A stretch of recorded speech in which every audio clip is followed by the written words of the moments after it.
Hello friends, मैं मोनिका, आपकी gardener दोस्त। आज आपसे रोज़ की कटिंग कैसे लगानी है इसके बारे में बात करूँगी। तो रोज़ की कटिंग, ये मौसम बहुत अच्छा है लगाने का। एक तो ये नवंबर दिसंबर में अच्छी लगती है और एक अभी इस मौसम में रोज़ की कटिंग बहुत अच्छी लगती है।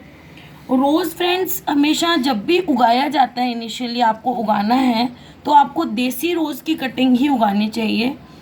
और जो ग्राफ्टेड गुलाब है उसकी आप कटिंग लगाएंगे तो उसके जो फूल हैं वो मदर प्लांट जैसे नहीं आते हैं।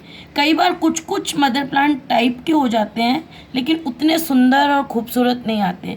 तो रोज़ प्लांट कभी भी लगाया जाता है तो वो देसी गुलाब को ही लगाया जाता है और फिर उसके ऊपर जैसा हमें क्वालिटी चाहिए हो उसके अकॉर्डिंग उसके ऊपर ग्राफ्टिंग की जाती है। तो देसी गुलाब की कटिंग आसानी से भी लग जाती है और उसको क्या होता है कि वो ज़्यादा रेजिस्टेंट होती है अपने एनवायरनमेंट के अकॉर्डिंग, तो वो जल्दी सरवाइव करती है। और उसके ऊपर जब हम दूसरे गुलाब की ग्राफ्टिंग करते हैं तो उसमें जो पावर जो है वो ज़्यादा बढ़ जाती है प्लांट की और बहुत अच्छे फ्लावर्स आते हैं। तो सबसे पहली चीज़ तो हमें देसी की, अगर आपके पास देसी नहीं है दूसरा की लगाना चाहते हैं तो आप लगा सकते हैं, लेकिन ज़रूरी नहीं है कि उसके फूल जो हैं वो ग्राफ्टेड वाले ही आए। कोई दिक्कत नहीं है, उसको भी आप लगा सकते हैं। लेकिन जो बेस्ट मैं बताना चाह रही हूँ वो आपको कहा है मैंने, लगा सकते हैं आप कोई भी। अब दूसरी चीज़ आती है कि हम कटिंग कैसे लें। जब भी आप कटिंग कहीं से लाएं, ये जैसे मैं अपने पड़ोस में से किसी के यहाँ से पेड़ से तोड़ के लाई हूँ, तो जब आप ये कटिंग लाएं, ज़मीन में लगा हुआ था प्लांट उसमें से लाई हूँ, तो जब आप कटिंग लाएं तो ज़्यादा पुरानी कटिंग नहीं लें, ऐसी लें जो 6 महीने ज़्यादा 1 साल तक पुरानी डंडियाँ हों उनको ले लीजिए। इसकी ये मैं पतली पतली डंडियाँ लाई हूँ, मुझे यही ठीक लगी और दूसरे के घर से लानी थी तो फिर मैं जो ला सकती थी वो लाई हूँ। तो ये बेस्ट ठीक है, अच्छी तरह लग जाएंगी ये डंडियाँ। और लाने के बाद जब आप कहीं दूर से भी ला रहे हो तो सबसे पहली चीज़ है कि आप अगर पास से ला रहे हैं तो लाते ही आप उस टाइम इसको पानी में डाल दीजिए। पानी की बोतल ले जाएं, उसमें डाल दें थोड़ी, हाँ छोटी बोतल उसमें लेते ही डाल दें। या आगे अगर आपके पास उस टाइम पानी नहीं है तो आप एक न्यूज़पेपर का ले लीजिए कागज़ और उसको गीला करके और उसमें लपेट के इनको ले आइए। ये गीली रहनी ज़रूरी है जब आप इनको लेके आते हैं, अच्छा रहता है। अगर नहीं हो तो भी कोई फ़र्क नहीं पड़ता, लेकिन हम प्रिकॉशनरी अगर देखें कि हम बेस्ट ऐसा करें कि हम कोई ऐसा मौका ही नहीं दें कि हमारी कलम ख़राब हो, तो आप उसको ऐसे ला सकते हैं। वैसे भी लाएंगे तो ये नहीं है कि आपकी उगेगी नहीं, आप वैसे ले आए हो, उग सकती है वैसे भी, लेकिन हम चांसेस बढ़ाना चाहते हैं कि हमारी कटिंग 100% लगे। अब लाने के बाद मैंने इसको यहाँ पानी में डाला फ्रेंड्स, तो मैंने इस पानी में, ये देखिए ये मेरा ख्याल 1 लीटर के करीब पानी होगा, तो इसमें मैंने 2-3 बूंदें हाइड्रोजन परऑक्साइड की डाल दी। हाइड्रोजन परऑक्साइड ये आपको किसी भी मेडिकल शॉप में मिल सकता है। तो हाइड्रोजन परऑक्साइड में ये डालने से ये फ़ायदा होता है कि एक तो इस पर कोई भी इन्फेक्शन वगैरह बैक्टीरिया वगैरह हो वो इसमें साफ़ हो जाएगा, इनके ऊपर जो भी लगा हुआ होगा। और दूसरी चीज़ ये होगी कि वो इसके टिश्यू को सॉफ्ट कर देगी। हाइड्रोजन परऑक्साइड के पानी में अगर आप जो बीज उगाते हैं ना सब्जियों वगैरह के, उनको भी अगर आप भिगो के रख दें 2-3 घंटे तो भी बहुत अच्छा रहता है। एक तो उसकी आउटर लेयर जो है वो सॉफ्ट हो जाती है और उस पर कोई भी इन्फेक्शन कुछ भी हो तो वो हट जाता है उनके से। तो ये मैंने इसको भिगो के रखा हुआ है। अब मैं क्या करूँगी कि ये कटिंग, ये देखिए थोड़ी बड़ी है जो मैं लाई हूँ, अब इनको मैं 6 इंच तक करूँगी। 6-7 इंच की कटिंग सही रहती है, उससे छोटी कटिंग भी ठीक नहीं है ज़्यादा और बड़ी भी। आइडियल की बात कर रही हूँ, ऐसा नहीं है अगर आपके पास छोटी है तो आप लगाएं नहीं, चांस लेना चाहिए। गार्डनिंग में क्या होता है कि आप कर करके बहुत कुछ सीखते हैं। ये देखिए अब मैंने ये जो प्रूनर यूज़ करूँगी और ये जो कटर यूज़ करूँगी, इसको मैंने इसमें हाइड्रोजन परऑक्साइड लगाया हुआ है और इससे मैं इसको पोंछ दूँगी। वैसे मैंने आपको पहले भी बताया है कि मैं हर बार यूज़ के बाद इनको पोंछ के ही रखती हूँ। ऐसे हाइड्रोजन परऑक्साइड के पानी में थोड़ी देर भिगो के अपने टूल्स को यूज़ करने के बाद फिर उनको पोंछ के रखती हूँ। तो ये देखिए मैंने इसको दोबारा पोंछ लिया, क्योंकि ये बारिश का मौसम है तो इन्फेक्शन वगैरह हो सकता है। और ब्लेड को भी मैं इससे पोंछ लेती हूँ। कटर है ये, पेपर कटर जो आता है, ये देखिए, इसको भी मैंने इससे पोंछ लिया अच्छी तरह, ताकि इसमें कोई इन्फेक्शन ना रहे। अब हम क्या करेंगे, ये जो कटिंग है इसको मैं 6 इंच करूँगी। तो 1 2 इतना काट लेती हूँ इसको मैं। और काटना हमें कहाँ से है, जहाँ से ये बर्ड होती है, ये देखिए ये बर्ड, यहाँ से पत्ती निकलती है, ये देखिए, ये इसका कांटा है, ये इसका कांटा है और ये बर्ड है, देखिए। तो मैं इसको यहाँ कांटे के पास से बर्ड के नीचे से काटूंगी, ये देखिए, ऐसे इसको मैंने यहाँ से काट दिया। ये मेरी कटिंग हो गई। इसको मैं ऐसे रख लेती हूँ। अब मुझे याद है ये नीचे का हिस्सा है और ये ऊपर का। अब मैं ये दूसरी कटिंग लेती हूँ। तो ये तो मुझे 6 के आसपास ही लग रही है, 6 to 8 ही ठीक रहती है। तो इसको भी लेकिन मुझे बर्ड के नीचे से काटना है। तो ये बर्ड है तो मैं इसको यहाँ से काट देती हूँ।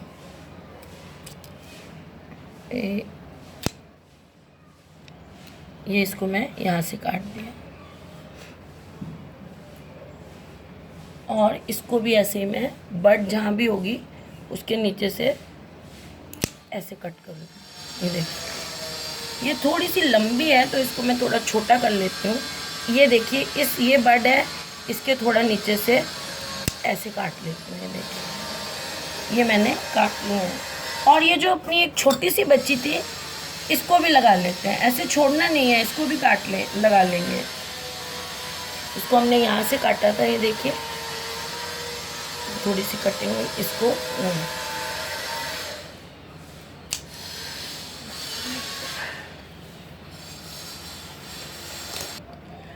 अब हम इसको क्या करेंगे फ्रेंड्स, ये जो कटिंग है इसको हम तिरछा नहीं काटेंगे, इस बार हम थोड़ा अलग करेंगे।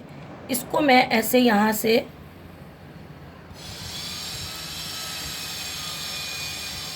मैंने इसको ऐसे नीचे से स्प्लिट कर दिया। ये देखिए, 2-3 पोर्शंस में मैंने इसको स्प्लिट कर दिया है नीचे से। जैसे हम यूँ टिंडे को 4 में काटते हैं, भरवा टिंडा बनाते हैं, तो कुछ कुछ उस स्टाइल में। और इसको भी मैं ऐसे ही करूँगी। ये मेरी पतली है, आप थोड़ी मोटी भी कटिंग ले सकते हैं। ये देखिए, इसको भी मैं ऐसे नीचे से मैंने स्प्लिट कर दिया है। ये देखिए, 4 में स्प्लिट कर दिया है इसको भी मैंने। और इसको भी मैं ऐसे ही नीचे से स्प्लिट कर दूँगी। रोज़ वुड थोड़ी हार्ड वुड होती है फ्रेंड्स, इसको ऐसे स्प्लिट कर देते हैं या किसी चीज़ से यूँ आप क्रश कर दें हल्का सा, तो अच्छा रहता है। ये देखिए, अब मैंने इन कटिंग्स को ऐसे कर दिया। और इनके नीचे के जो ये कांटे हैं इनको हम हटा देंगे। जो ज़मीन के नीचे जाएंगे कांटे, उन कांटों को अच्छी तरह से, नीचे के कांटों को ऐसे हटा देंगे हम। ये देखिए, अब ये हमारी कटिंग्स तैयार है लगाने के लिए। इनको क्या करेंगे फ्रेंड्स, एक तो मैंने ये लिया है रूटिंग हार्मोन, ये देखिए रूटिंग हार्मोन है, ये लगाएंगे इसमें। और अगर आपके पास रूटिंग हार्मोन नहीं है तो ये दालचीनी सबके किचन में होती है।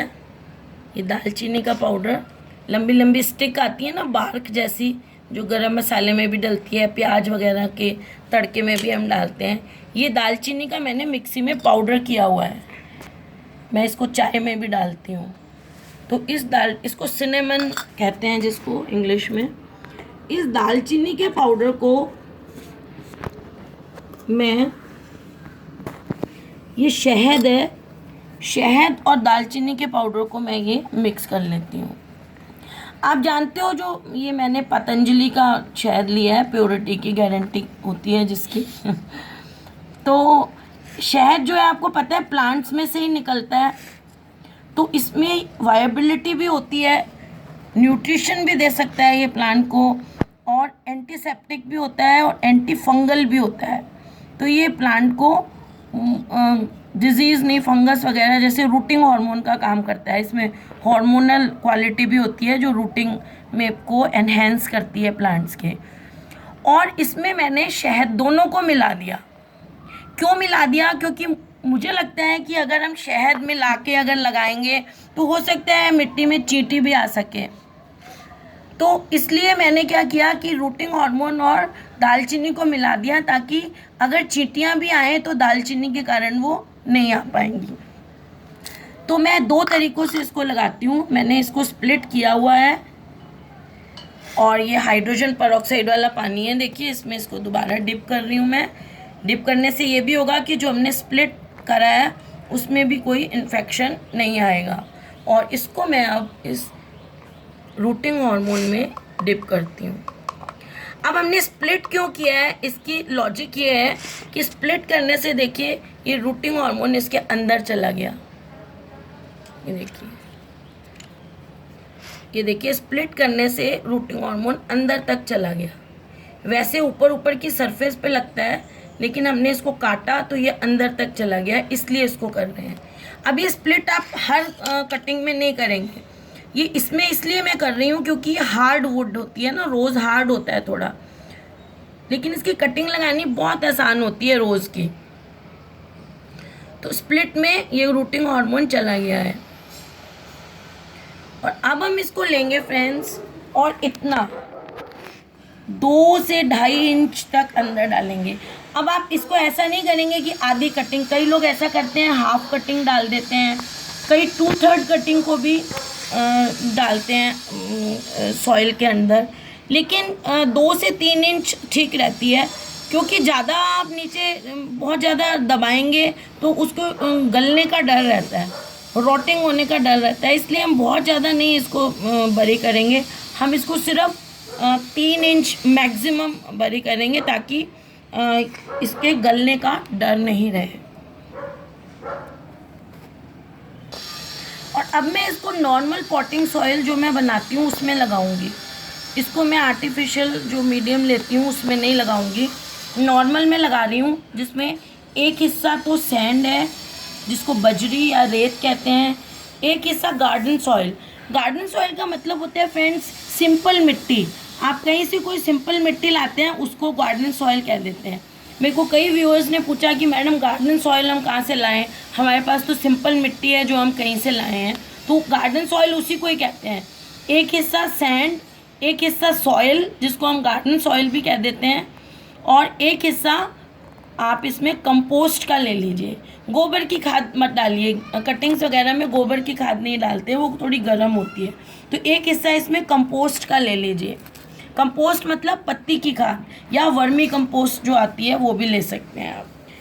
तो वो मैंने इसमें ले ली है, और पानी इसको दे दिया है। कभी भी कोई कटिंग लगाएं आप तो उसको पहले से पानी दे दें अच्छी तरह। ये देखिए मिट्टी को आधा घंटा पहले या 15 मिनट पहले गमले को पानी दे दीजिए, जब तक कि उसके नीचे से पानी नहीं निकले, ताकि पूरी मिट्टी उसकी फुल यहाँ से यहाँ तक गीली हो। अब आपको मैं दिखाऊं, देखिए मेरे इसकी पूरी मिट्टी गीली है, देखिए पूरी ये नीचे देखिए ये जो लगी है मिट्टी गीली है। ऐसे ही जो आपका गमला है उसकी फुल मिट्टी गीली होनी चाहिए। ये देखिए अब मैं इस होल को पूरा भर दूंगी। क्यों भर रही हूँ? क्योंकि मैंने इसे पूरा नीचे तक इसके बॉटम तक किया था, और हमें बॉटम तक नहीं चाहिए, तो मैं इसको अब भर देती हूँ अच्छी तरह, ताकि अंदर एयर पॉकेट नहीं रहे। तो अब हम क्या करेंगे, ये देखिए एक और कटिंग लेती हूँ मैं, इसको इस हाइड्रोजन पेरोक्साइड वाले पानी में डालती हूँ। स्प्लिट में अपन ने यहाँ से करा हुआ है नीचे से इसको, और इसको मैंने इसमें डुबो लिया। इसको स्प्लिट करने से क्या है कि ये डूबा हुआ सारा अंदर तक चला गया, बिल्कुल इसके जो कटिंग के अंदर तक टिश्यूज़ में घुस गया ये रूटिंग हार्मोन। एक अब मैं ये लेती हूँ, इसमें भी यही है, मैंने देखिए स्प्लिट कर रखा है, दिख रहा है आपको। अब मैं इसको क्या करूँगी, ये उन लोगों को बता रही हूँ जिनके पास रूटिंग हार्मोन नहीं है। अभी हमारे यहाँ बारिश हुई है तो मक्खियाँ भी आ रही हैं, तो ये देखिए, इसको मैंने हनी और सिनेमन, मतलब दालचीनी और मक्खियाँ, देखिए अभी से ये मक्खियाँ आनी शुरू हो गई हैं शहद के पास। तो आप शहद नहीं भी यूज़, शहद से क्या होता है, मॉइस्चर रहता है इसको, इसलिए शहद लगाते हैं। अभी तो मक्खियाँ आ रही हैं, अब जब इसको मिट्टी में दबाएंगे तब तो मिट्टी में ये दब जाएगा ना, फिर कोई दिक्कत नहीं है। तो आप खाली दालचीनी का पाउडर भी लगा सकते हैं। शहद से क्या होता है, थोड़ा सा मॉइस्चर रहता है। और हाँ, एक और काम आप कर सकते हैं, वो भी बहुत इफ़ेक्टिव होता है। अगर आपके पास एलोवेरा का प्लांट है तो आप एलोवेरा का जेल निकाल लीजिए। अब देखिए इसमें कितनी मक्खियाँ आ रही हैं। एलोवेरा की लीफ में से जेल निकाल लीजिए और उस जेल को अच्छी तरह मैश कर लीजिए, और उस जेल को भी आप इस कटिंग में लगा सकते हैं, या दालचीनी और उस जेल को आपस में मिला लीजिए, जैसे मैंने शहद और दालचीनी को मिलाया है, और उसमें ऐसे कटिंग कर लीजिए डिप। उससे क्या होता है कि ये जो एलोवेरा है ये भी इसको मॉइस्चर देता है, तो अच्छी तरह कटिंग लगती है। शहद से तो मक्खियाँ आ जा रही हैं। तो अब मैंने ये देखिए हनी और वो लगा लिया है, और इसको इससे मैं होल करके लगा रही हूँ। अब ये होल क्यों कर रही हूँ मैं, इसलिए किया जाता है ताकि इस पर जो हमने चीज़ लगाई है वो मिट्टी से रगड़ खा के उतरे नहीं, क्योंकि टिश्यू डैमेज का तो खतरा नहीं है, हमने खुद ही स्प्लिट किया हुआ है। और अब हमने जितना इसमें होल किया है फ्रेंड्स, जैसे मैंने इतना होल किया है, तो इतना बिल्कुल जब तक नीचे मिट्टी टच नहीं हो जाए, पूरा नीचे तक कटिंग को आपको सेट करके फिर उसको पैक करना है। आप ऐसा नहीं करेंगे कि 2 इंच होल कर लिया और आपने कटिंग उसमें 1 इंच ही लगाई, तो नीचे जो एयर गैप हो जाएगा वो कटिंग को ख़राब करेगा। तो जितना आप होल करते हैं, कटिंग उतना नीचे तक डालिए कि वो नीचे वाली मिट्टी को टच करे। आपको पता चल जाएगा जब आप इसको अंदर रखेंगे, मिट्टी को टच करें उसके बाद करें। और ये एक दूसरी कटिंग भी मैं लगा देती हूँ। इसको भी मैंने जितना किया है, अब मैं इसको अंदर डालूँगी। जब तक ये मिट्टी को टच कर रहा है, अब मैं इसको बंद कर दूँगी। तो ये मैंने कटिंग्स लगा दी हैं। अब क्या है कि इसको आपको शेड वाली जगह में रखना है। जैसे आजकल मॉनसून है तो आजकल मॉइस्चर चारों तरफ है, तो इसको ऐसी जगह रखें जहाँ इसको धूप नहीं मिल लगे, सिर्फ लाइट मिले और शेड रहे, मॉइस्ट रहे इसके चारों तरफ का एटमॉस्फेयर, और इसकी मिट्टी हल्की हल्की गीली रहे। और ये कटिंग्स हैं, इनको आप स्प्रे से मॉइस्ट करते रहें। वैसे तो बारिश है तो मॉइस्चर है तो ये वैसे ही गीली हो जाएंगी रोज़, लेकिन अगर नहीं है तो इसको आप स्प्रे से मिक्स कर दें। और दूसरी चीज़ कि अगर आप इन कटिंग्स को नवंबर में लगा रहे हैं, तो नवंबर में अगर आप इसको लगा रहे हैं तो इसको सारे को आप पॉलीथीन बैग से कवर कर दीजिए, क्योंकि नवंबर में तो मॉइस्चर नहीं होगा। तो उसके लिए आप क्या करिए, जैसे हमारी ये इतनी बड़ी कटिंग है, तो इस कटिंग से बड़ी 2-3 डंडियाँ लीजिए, 1, 2 और 3। इस कटिंग से भी लंबाई में बड़ी बांस की या प्लास्टिक की कोई डंडी ले लीजिए, वो इतनी बड़ी बड़ी ले लीजिए जैसे इस कटिंग से इतनी ऊंची, और 3 या 4 डंडियाँ पॉट के कॉर्नर पे लगाइए। और फिर सारे पॉट को एक बड़े पॉलीथीन के अंदर ऐसे रख के और ऊपर से ऐसे उसके ऊपर से गांठ बांध दीजिए, ताकि वो फिर पॉलीथीन उन 4 डंडियों पे टिकेगा, 4 डंडियों पे टिकेगा और इनको छुएगा नहीं। अगर वो पॉलीथीन इनको छूता है तो ये गलने का डर रहता है। ओके फ्रेंड्स, अगर आपको मेरा ये वीडियो अच्छा लगता है तो इसे लाइक करिएगा, शेयर करिएगा और मेरे चैनल को सब्सक्राइब करिएगा। Okay friends, bye.